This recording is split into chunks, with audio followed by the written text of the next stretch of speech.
Davos actually है क्या? Davos एक छोटा सा शहर है जिसे आप छोटा सा गांव भी कह सकते हैं, स्विट्जरलैंड का। हर ईयरली ये एक एनुअल एक्टिविटी होती है, यानी एनुअल आप मीटिंग कह सकते हैं, दुनिया भर के लोग आते हैं, दुनिया भर के डेलीगेट्स वहाँ पे आते हैं। कई गवर्नमेंट्स जाती हैं, कई स्टेट्स जाते हैं। होता है कि बहुत सारे इंटरनेशनल रिलेशंस बनाए जाते हैं। बहुत सारी जो अगर कोई किसी इंटरनेशनल रिलेशंस में कोई प्रॉब्लम चल रही है, कई कंट्रीज के बीच में कुछ टेंशन्स चल रही है, उसका डिस्कशन होता है। या कोई नई टेक्नोलॉजी आ रही है, जैसे AI वगैरह हो गया, सेमीकंडक्टर्स वगैरह हो गया, उनका डिस्कशन वहाँ पे हुआ है। लोगों का इंटरेस्ट मुंबई 3.0 के बारे में बहुत ज़्यादा है और उनका जो लैंड या प्रॉपर्टी को लेकर बहुत ज़्यादा इंटरेस्टेड है कि जब नया एयरपोर्ट आ रहा है तो बहुत जगह है और 3.0 तो एक बहुत बड़ा डायमंड। आज उस इंटरेस्ट को हम और इनहेंस कर देंगे कि डावोस में क्या हुआ जो मुंबई 3.0 से रिलेटेड था। आज बहुत सारी चीज़ हम डिस्कस करेंगे, तो उसका क्या इम्पैक्ट होगा मुंबई 3.0 पे या मुंबई पे, जो हमें बेनिफिट्स वहाँ से मिले, उसको आज उस टॉपिक को आज हम और इनहेंस कर देंगे। सो हेलो एवरीवन, स्वागत है आपका एक बार फिर से हमारे एक और पॉडकास्ट में। इससे पहले हमने कई सारे पॉडकास्ट में बात किया है रियल एस्टेट के बारे में, Mumbai 3.0, Navi Mumbai international airport, Navi Mumbai international airport के आसपास के जितने भी डेवलपमेंट आने वाले समय में होने वाला है उसके बारे में हमने बात की है।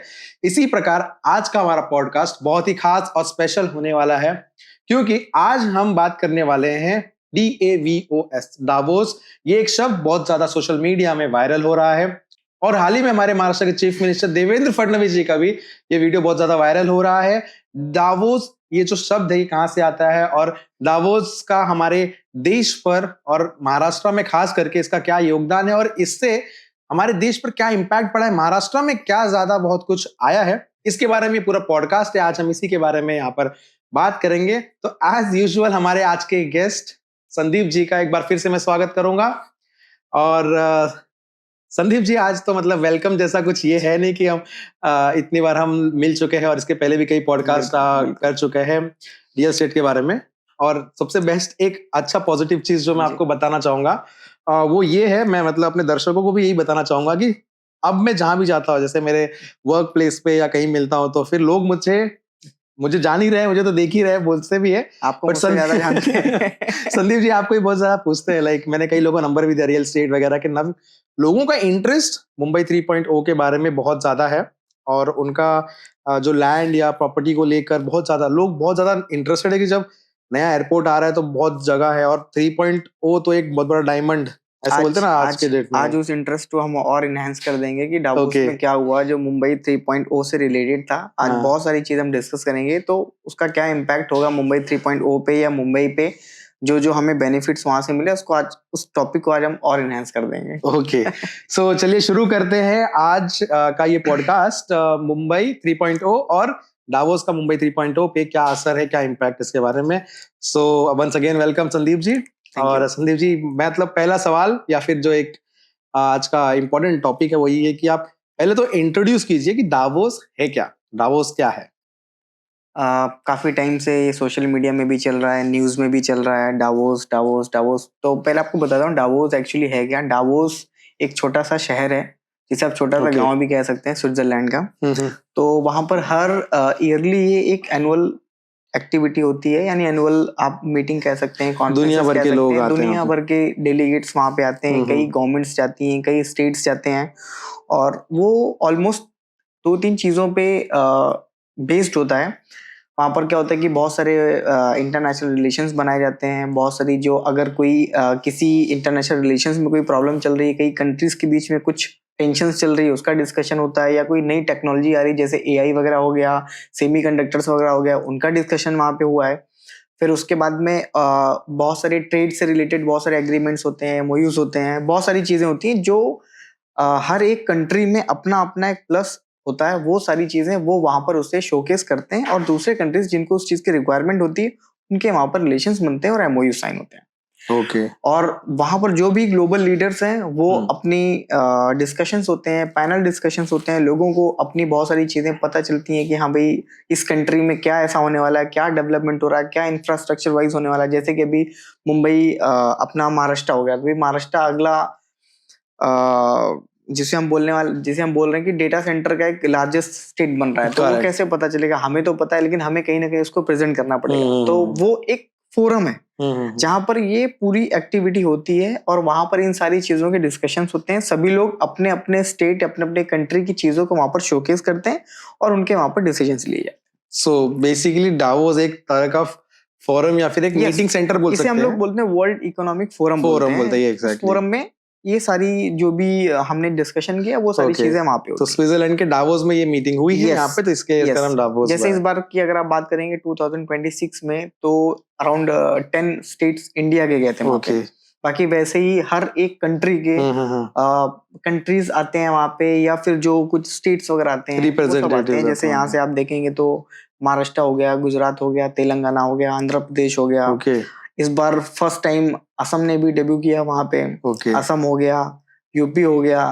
तो ऐसे बहुत सारे स्टेट्स यहाँ से अराउंड 9 to 10 स्टेट्स जो गए थे, जिन्होंने वहां पर डावोस में हमारी तरफ से डेलीगेट्स गए थे, जो उन्होंने अपने अपने स्टेट्स में क्या क्या चीजें उन्होंने बेटर की है, क्या क्या इंफ्रास्ट्रक्चर बेटर किया, जो कि वर्ल्ड लेवल पे अगर आप जाएंगे तो उसका बेनिफिट पूरा वर्ल्ड ले सकता है, वो इंडिया ने वहां पर जाकर के प्रेजेंट किया। तो उसी से रिलेटेड बहुत सारी चीजें, वो तो बहुत बड़ा टॉपिक है कि कौन कौन गया, किसके क्या क्या प्लस है, किसके क्या क्या माइनस है। बट हम यहाँ पर बेसिक ये डिस्कस करेंगे कि महाराष्ट्र को उससे क्या बेनिफिट हुआ। स्पेशली जो मुंबई 3.0 का हम डिस्कशन करते हैं, मुंबई 3.0 को उसमें क्या बेनिफिट हुआ और क्या क्या चीजें नई नई एक्टिविटीज हुई, क्या क्या एमओयू साइन हुए और क्या क्या चीजें हमने वहां पर प्रेजेंट किए, इस बारे में हम बातचीत करेंगे। कुछ आर्टिकल जो मैंने कुछ देखे हैं, या कुछ आर्टिकल या कुछ वीडियोस देखे हैं, जहां पर अभी तो आपके थ्रू मुझे पता चला कई और स्टेट्स में भी इसमें भाग लिया था उसमें, लेकिन महाराष्ट्र, जैसे आपने बताया कि मुझे ये बहुत ज्यादा ट्रेंडिंग में महाराष्ट्र दिखा, और मुंबई 3.0 भी इस पूरे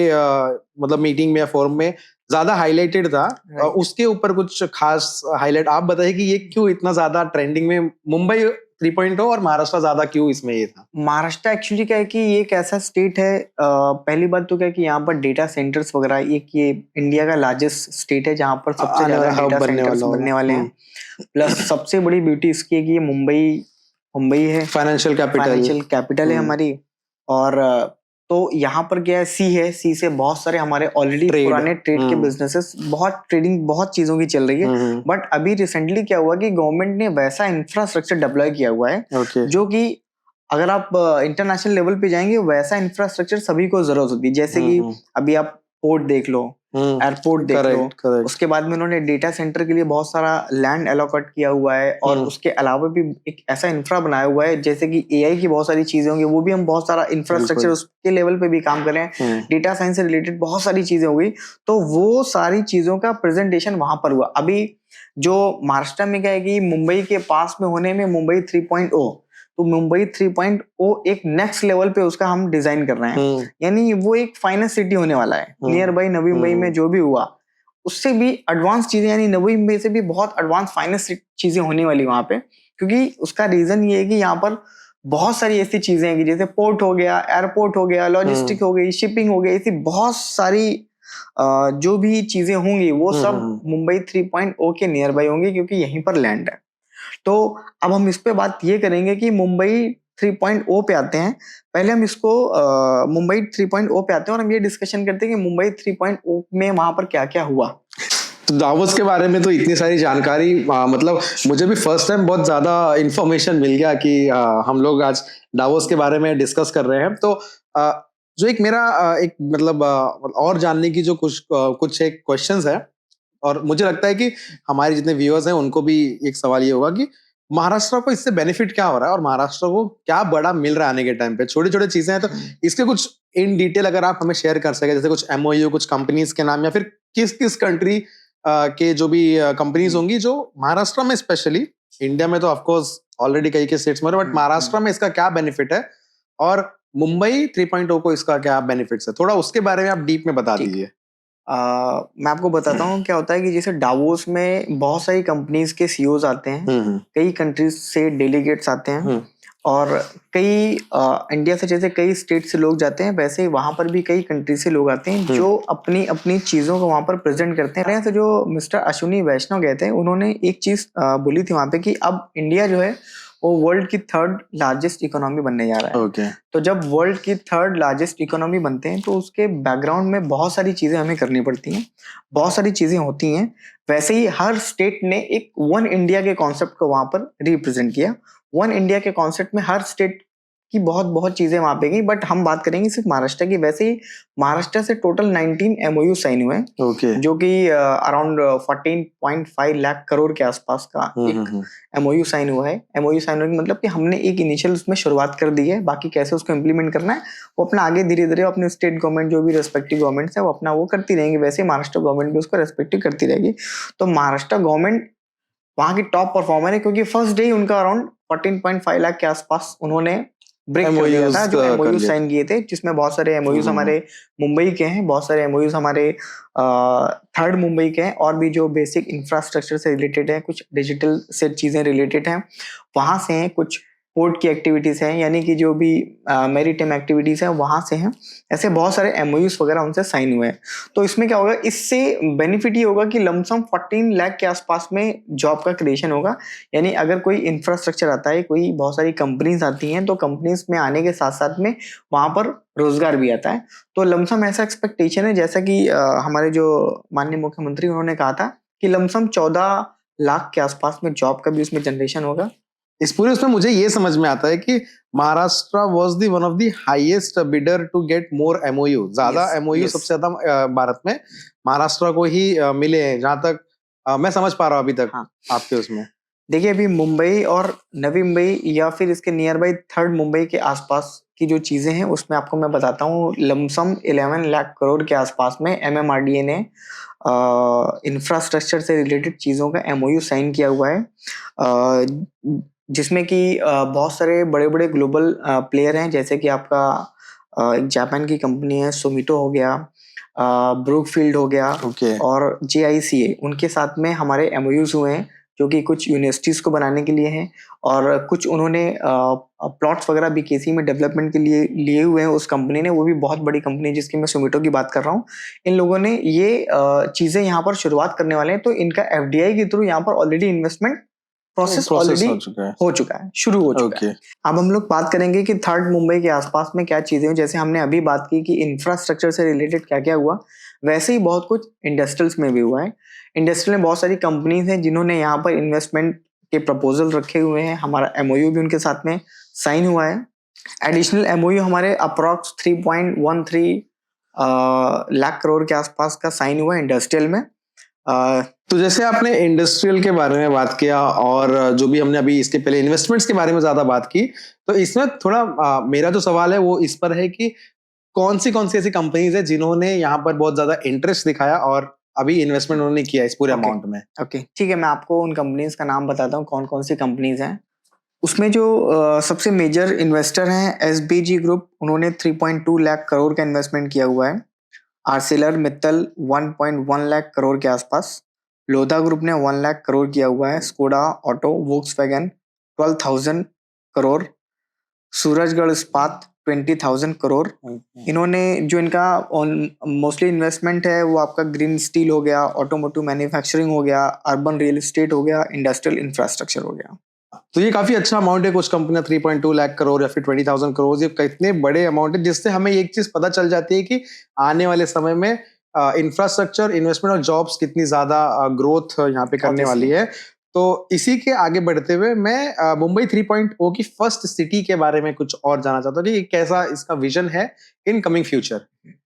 डावोस में बहुत सारी चीजें हुई, बहुत सारे स्टेट को बहुत कुछ मिला।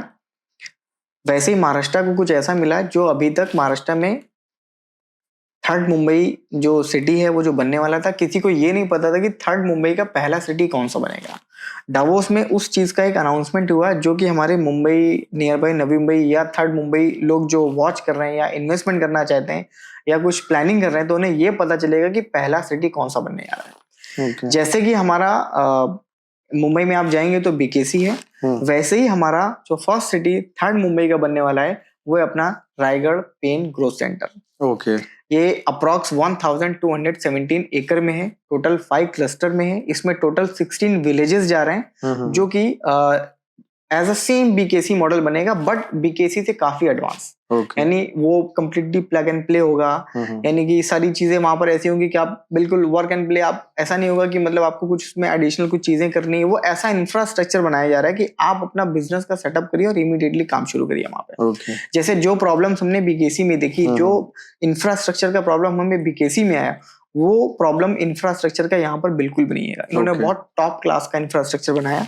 लमसम 1 लाख करोड़ के आसपास एमओयूज जो भी ग्लोबल कंपनीज थी, जो भी बड़े बड़े प्लेयर है, उनके साथ में साइन हुआ। जैसे कि साउथ कोरिया हो गया, स्विट्जरलैंड हो गया, यूएसए हो गया, फिनलैंड हो गया, दुबई हो गया, सिंगापुर हो गया।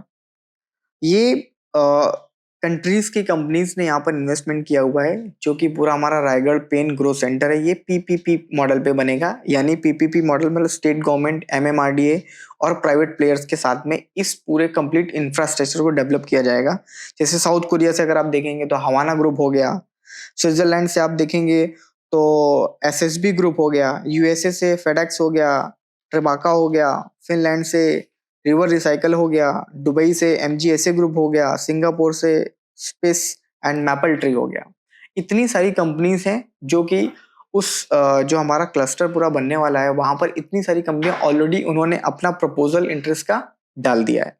दावोस 2026 के बारे में तो इतना ज्यादा इन्फॉर्मेशन मुझे भी नहीं था, और मुझे लग रहा है कि हमारे कई दर्शकों को भी ज्यादा नहीं पता होगा। तो समराइज में मैं इसे इतना कहूंगा, पैसे से क्लियरिटी आती है। जितने भी इनकम या इन्वेस्टमेंट्स इंडिया में आएंगे उससे क्लियरिटी आती है। ग्रोथ से ये पता चलता है कि गवर्नेंस कितनी स्ट्रांग है, और सबसे महत्वपूर्ण एक स्ट्रांग लीडरशिप हमारे देश का एक लॉन्ग टर्म विजन तैयार करती है, और जिसके लिए हमारा देश तो पहले से ही तैयार है। इसमें महाराष्ट्र को क्या मिला, इस पूरे पॉडकास्ट में आज हमने यही देखा कि सबसे इंपॉर्टेंटली क्रेडिबिलिटी और एग्जीक्यूशन, यही महाराष्ट्र की एक बहुत बड़ी स्ट्रेंथ है।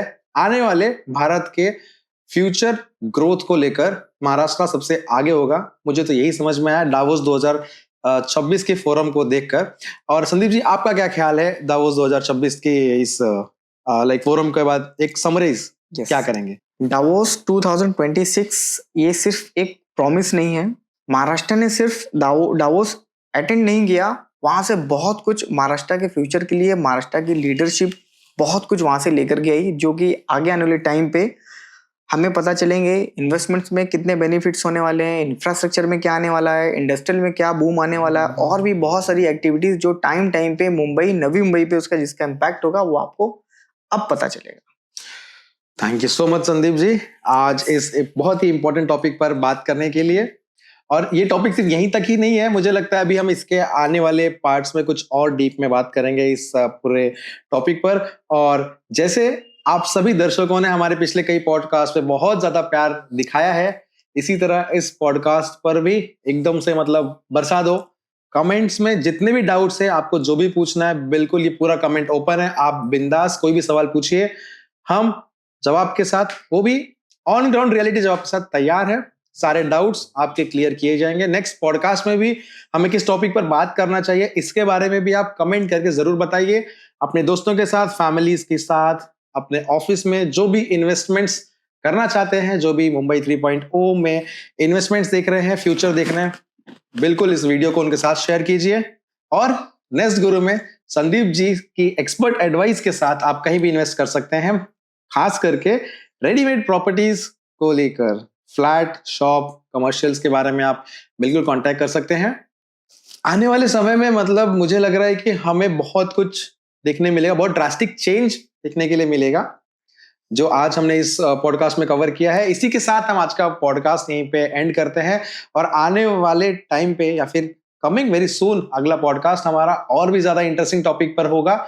आप किसके बारे में सुनना चाहते हैं, कमेंट करके हमें जरूर बताइए। पिछले कई पॉडकास्ट में आपने हमें बहुत सारा प्यार दिखाया है, तो प्लीज इस पॉडकास्ट पे भी दिल खोल के प्यार बरसाइए। अपने सभी दोस्तों के साथ, फैमिली मेंबर्स के साथ, ऑफिस सर्कल में हमारे पॉडकास्ट को, हमारे चैनल को शेयर कीजिए, क्योंकि अगर आप इन्वेस्टमेंट करना चाहते हैं, अगर आप कोई प्रॉपर्टी खरीदना चाहते हैं, तो this is the right time, right place and right channel to get more information about good investment. और नेक्स्ट गुरु संदीप जी को आप कभी भी मैसेज कर सकते हैं, टेक्स्ट कर सकते हैं, कॉल कर सकते हैं फॉर एक्सपर्ट एडवाइस और प्रॉपर्टी रिलेटेड इन्वेस्टमेंट इन नवी मुंबई, मुंबई 3.0, पुष्पक नगर, ये सारा उनका गढ़ किला है, तो you can any time contact him. इसी के साथ हम मिलेंगे अगले पॉडकास्ट में। Thank you so much for watching. अगर यहां तक आए हो तो प्लीज बेल आइकन जरूर दबाइए, सब्सक्राइब कीजिए, शेयर तो करना बिल्कुल मत भूलिएगा। Thank you so much guys.